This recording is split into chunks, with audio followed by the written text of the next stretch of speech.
Bonjour à tous, c'est Jean-Luc Haut sur sa chaîne YouTube. Aujourd'hui, nous allons parler de l'espionnage industriel, de l'intelligence économique, c'est la révolution culturelle du renseignement dans la guerre économique. Les États se sont saisis du renseignement dit d'intérêt économique et en ont fait un nouvel enjeu de puissance sur la scène internationale. Néanmoins, définir les contours d'une nouvelle culture du renseignement devient complexe lorsque ces frontières sont poreuses et que d'autres acteurs privés y sont impliqués. Avant le tournant de la dernière décennie du XXe siècle, la question du renseignement économique restait anecdotique et on l'a trouvée essentiellement à travers les notions d'espionnage industriel ou scientifique. La figure de l'espion l'emportait, à savoir une personnalité parcourant le monde, un militaire, un scientifique ou un ingénieur travaillant au service de sa majesté, du secret du roi ou de l'empereur. Au XXe siècle, le renseignement économique a pris une nouvelle dimension avec la question centrale du pétrole et les liens forts qui étaient alors tissés entre les compagnies privées et les services de l'État. Mais c'est l'ascension surprise du Japon au deuxième rang mondial des puissances économiques qui mettra en exergue la mutation d'un appareil de renseignement au profit de son industrie et de ses conquêtes commerciales. En France, cette révolution culturelle va s'incarner dans la dynamique d'intelligence économique dont il est essentiel de connaître les racines pour mieux appréhender l'étendue de ses branches. Le rôle clé du renseignement dans l'accroissement de puissance par l'économie. Dans le labyrinthe des égarés, l'Occident et ses adversaires, un chef-d'œuvre éclairant sur notre monde de conflictualité. Amin Maalouf met en exergue cette réflexion de William Faulkner, le passé ne meurt jamais, il ne faut même pas le croire passé. Et l'académicien de débuter son grand récit par le Japon de l'ère Meiji 1868-1912 qui décide d'envoyer les émissaires dans le monde entier pour recueillir les connaissances et devenir bientôt une puissance technologique, économique et militaire, sa supériorité dans la guerre en particulier navale qu'il opposera à la Russie entre 1904 et 1905 en sera une démonstration flagrante. Mais cette opération d'intelligence qui va permettre au Japon de se hisser au rang de puissance ne s'est pas faite sans raison extérieure. 50 années plus tôt, le commodore Perry débarque dans la baie d'Edo, porteur d'une lettre du président des États-Unis qui invite alors le pouvoir impérial à développer le commerce entre deux nations qui auraient, relate Amin Maalouf, grand avantage à établir entre elles des relations amicales fondées sur le respect mutuel et à échanger leurs marchandises. Et à l'écrivain de dévoiler un épisode qui, loin d'être anecdotique, en dit long sur le côté caché de la guerre économique. La missive était placée avec solennité dans une boîte en bois de palissandre ornée d'or. Et elle s'accompagnait d'un cadeau, un rectangle de tissu blanc que le visiteur déplia sous les yeux de ses hôtes, perplexes, en leur expliquant que son président espérait vivement que l'empereur répondrait positivement à ses demandes. Mais que si, par malheur, la réponse était négative, ce serait la guerre. Et dans ce cas, ajoute le commodore Perry, vous aurez besoin de ceci pour capituler. 2 guerres mondiales et 2 bombes atomiques plus tard, le Japon relance la dynamique d'intelligence qui lui avait déjà permis de rattraper son retard, mêlant renseignement économique ouvert et espionnage industriel. Les méthodes japonaises d'acquisition des technologies étrangères sont multiples et font appel à l'ensemble du spectre du renseignement économique qui va de l'ouvert, légal, au fermé, illégal. Veille technologique, visite de salon, reverse engineering, mission industrielle, envoi d'étudiants, espionnage industriel. Des méthodes finalement éprouvées et bien connues de puissances occidentales. Mais ce nouveau rattrapage va générer un véritable Japan bashing, dénigrement du Japon, de la part d'une puissance américaine surprise par les percées de l'entreprise Japon dans l'automobile ou l'électronique. La mondialisation progresse via les accords du GATT et la guerre froide semble disparaître avec la fin de l'Union soviétique. Les espions se reconvertissent dans le monde des affaires et l'Empire américain contre-attaque.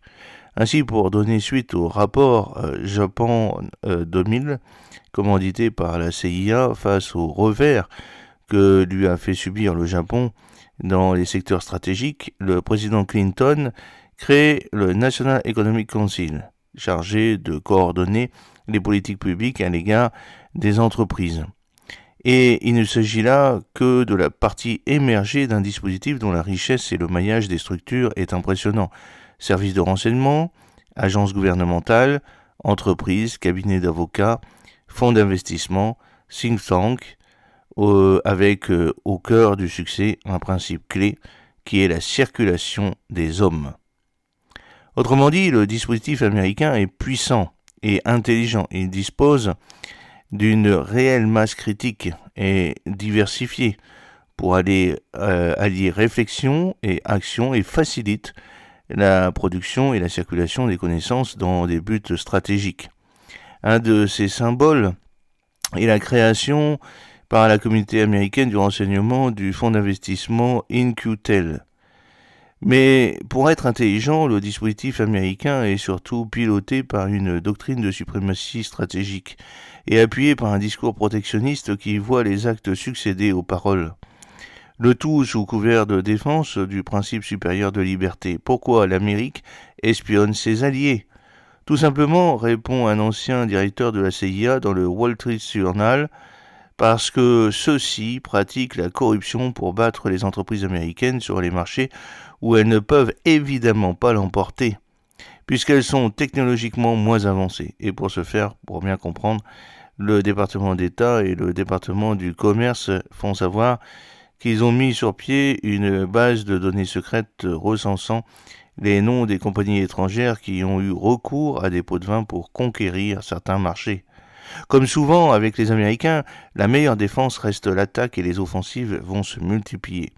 La NSA va brancher ses capteurs et appuyer la lutte anticorruption pour châtier de nombreuses entreprises prises la main dans le sac au moyen d'interceptions blanchies par l'extraterritorialité du droit américain et surtout la faiblesse de grands groupes et d'États qui préfèrent se soumettre au diktat du département de la justice, la DOJ américain, plutôt que d'engager le rapport de force.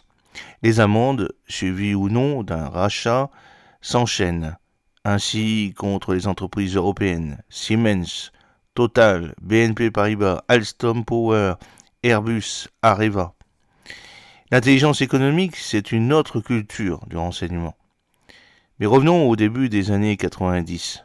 Alors que les États-Unis se réarment face au Japon dans la guerre économique, la France choisit une autre voie. En 1994, le coup d'envoi officiel de l'intelligence artificielle et économique est donné par le rapport d'un groupe de travail qui s'est réuni au sein du commissariat général du plan sous la houlette de l'ingénieur général de l'armement Henri Matre, président d'honneur de l'aérospatiale et de l'AFNOR. Au même moment, une investigation menée par Peter Schweizer, un journaliste américain particulièrement bien informé, révèle plusieurs opérations d'espionnage industriel orchestrées par les alliés des États-Unis. Son livre Friendly Spies, How Americans Allies Are Using Economic Espionage to Seal Our Secret, pointe en particulier le Japon, l'Allemagne et la France, inscrites même au tableau d'honneur de l'espionnage industriel. Difficile dans ce contexte de démocratiser le renseignement dans son versant légal appliqué aux affaires, bien que celui-ci se démarque clairement de l'espionnage.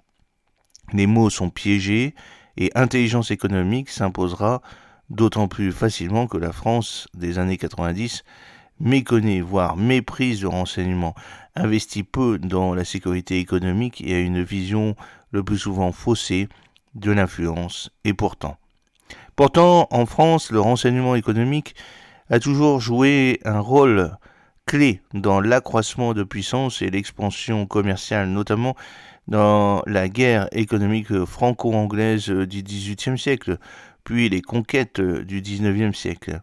Il faut ainsi rappeler que la France avait alors été des plus audacieuses en créant, sous le Premier Empire, la Société d'encouragement pour l'industrie nationale, la SIN, et en permettant la naissance d'un marché privé de l'information économique. Face au blocus maritime anglais, l'État met en œuvre une stratégie de reconquête du savoir technique de la France et Napoléon confie à Chaptal la création d'un dispositif d'observation des découvertes et de l'organisation économique des puissances rivales de la France. Côté secteur privé, des agences commerciales de renseignement commerciaux, la CRC, se développent, dont la Cour de cassation estimera dans un de ses arrêts que l'activité exercée est licite et estimable, et qu'en recueillant les renseignements et en les communiquant, l'agence exerce un métier qui non seulement n'est pas condamnable, mais qui, nécessaire au commerce dont elle garantit la sécurité, appelle la protection de la loi et celle de la justice. Et à l'historien Fabien Sanger de noter que vers 1896, il a pu être estimé que l'ensemble des ACRC présentes en France pouvaient communiquer à des entreprises commerciales ou industrielles entre 100 000 et 200 000 renseignements par an. À côté des pratiques ancestrales d'espionnage industriel, existait donc un autre monde, à savoir un marché privé de l'information fait de correspondants tout à fait honorables. Et de conclure, il n'est pas certain qu'un entrepreneur français actuel, en ce début du XXIe siècle, puisse avoir un accès aussi aisé et d'aussi bonne qualité à des prestataires de services de même nature. Et il vient alors à l'esprit la question suivante. L'intelligence économique française n'aura-t-elle pas considérablement régressé en l'espace d'un siècle ? À une parenthèse près, après la Seconde Guerre mondiale, consciente de sa mise sous tutelle des États-Unis via le plan Marshall, la France gaulo-pompidolienne réagit et construit un ensemble administré favorisant les grands projets industriels et spatiaux, l'indépendance énergétique et l'autonomie nucléaire militaire. Les grandes entreprises de cet État stratège servent alors de bras armés sécurisant les approvisionnements en matières premières essentielles, F Aquitaine, la Cogema, et préservant ce précaré en lien avec les services de renseignement qui restent néanmoins trop marqués par les réseaux de la résistance, travaillent peu ensemble et doivent subir et donc contrer les infiltrations tant soviétiques qu'américaines. Mais la parenthèse enchantée n'eut qu'un temps en raison du refus des élites de se saisir des questions de renseignement et de s'opposer aux États-Unis dans la guerre économique. L'intelligence économique à la française va donc partir à la recherche de ses racines perdues et faire circuler la sève de la culture du renseignement dans les branches nouvelles de la société de l'information et de la connaissance. Les auteurs du rapport ont en effet non seulement entrevu les limites de l'espionnage classique dans un monde libéral qui a fait de la transparence son maître mot, mais aussi l'annonce d'une nouvelle ère où les bases de données offrent désormais un accès inédit à l'information. Et comme c'est souvent le cas pour les innovations, cette dynamique va se heurter à un mur de conservatisme qui ne comprennent alors que trop bien toute la portée des changements politiques et managériaux ainsi induits, posture d'anticipation, partage de l'information, acceptation d'analyse et de scénarios productifs et qui sortent des sentiers battus, culture collective du combat, management des réseaux, stratégie indirecte et art de la ruse. Parallèlement, l'information ouverte croît de manière exponentielle, ouvrant ainsi le marché de la competitive intelligence et la création de services dédiés au sein des entreprises. Le renseignement économique aux défis de l'intelligence. Dans un ouvrage pionnier intitulé La machine de guerre économique, Christian Arboulot annonce dès 1992 la mutation du renseignement vers l'intelligence économique et notamment le passage d'une culture fermée à une culture ouverte de l'information ainsi que d'une culture individuelle à une culture collective. Une génération va donc être nécessaire pour mettre en œuvre une dynamique nationale d'intelligence économique à la hauteur des enjeux et au niveau de nos principaux compétiteurs.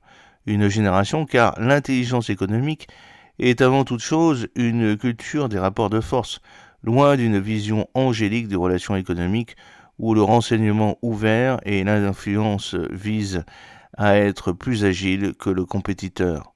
Or, modifier une culture demande du temps et de la persévérance. Les acteurs qui entrent désormais dans le champ du renseignement économique élargi sont donc très nombreux, couvrant tout le spectre des sources ouvertes aux sources fermées.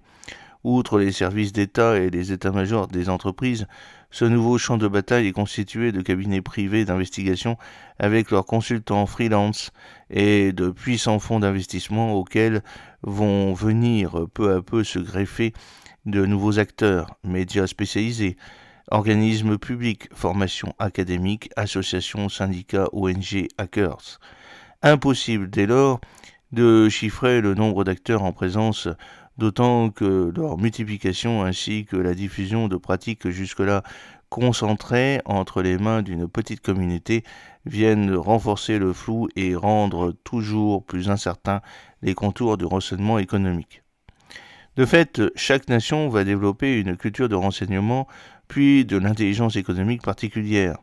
Dans un jeu ouvert et changeant, les deux univers vont communiquer avec plus ou moins de succès suivant les pays et les périodes. Ainsi, les méthodologies utilisées par l'intelligence économique sont-elles tout d'abord issues de celles du renseignement militaire, policier ou diplomatique.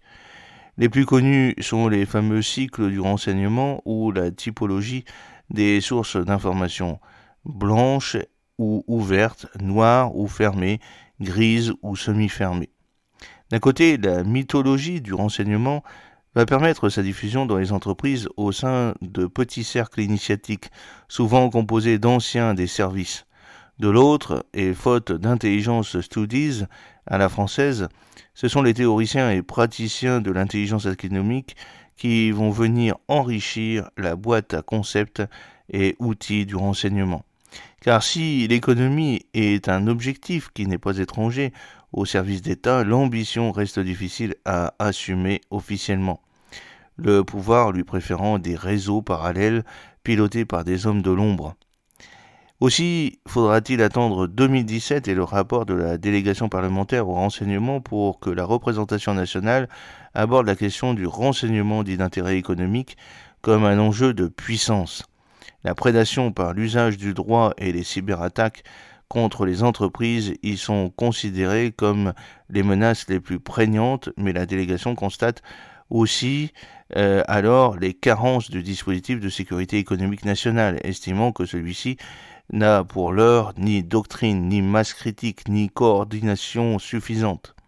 Le 12 juillet 2023, 5 ans plus tard, une pandémie de Covid-19 et une guerre aux portes de l'Ukraine à l'Europe, donc plus tard, la Commission des affaires économiques du Sénat adopte à l'unanimité 23 recommandations pour améliorer l'organisation de l'intelligence économique en France suite à la publication du dernier rapport sur l'intelligence économique réalisé par Marie-Noëlle Lienemann et Jean-Baptiste Lemoine.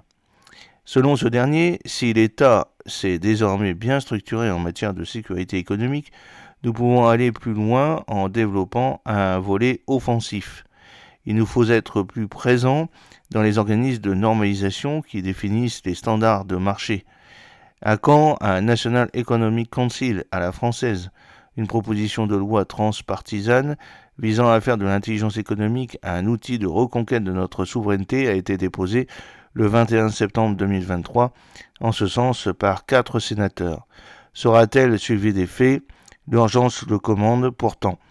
Désignée par l'Europe comme rival systémique, la puissance chinoise a retenu les leçons du rattrapage japonais et a su développer une machine de guerre économique qui allie machine critique et art de la ruse qui n'ont pas vu venir les pays européens. L'Europe pourrait être engloutie dans la rivalité économique entre la Chine et les États-Unis estimait même récemment l'économiste Agathe Desmarais, directrice des prévisions mondiales de l'Economist Intelligence Unit. Alors, que faire? Dans ce contexte, l'intelligence économique n'est plus une option. En premier lieu, la stratégie nationale de sécurité économique doit changer de braquet avec la préservation de l'autonomie stratégique dans des domaines comme l'énergie, la santé, l'agriculture ou la défense et le renforcement de l'indispensabilité stratégique, un principe développé par le Japon et qui vise à accroître l'influence de ces acteurs économiques nationaux dans la structure industrielle mondiale. Dans une économie ouverte, il faut effectivement penser à la fois en termes d'indépendance et d'interdépendance stratégique.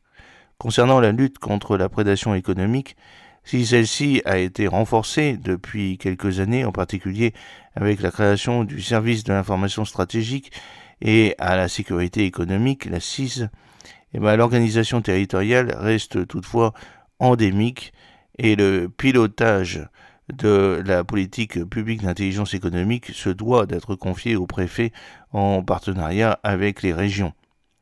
D'un point de vue opérationnel, le maillage proposé par la Direction du renseignement et de la sécurité de défense, la DRSD, dans le domaine de la contre-ingérence économique mériterait d'être étendu à d'autres institutions au-delà de la défense nationale.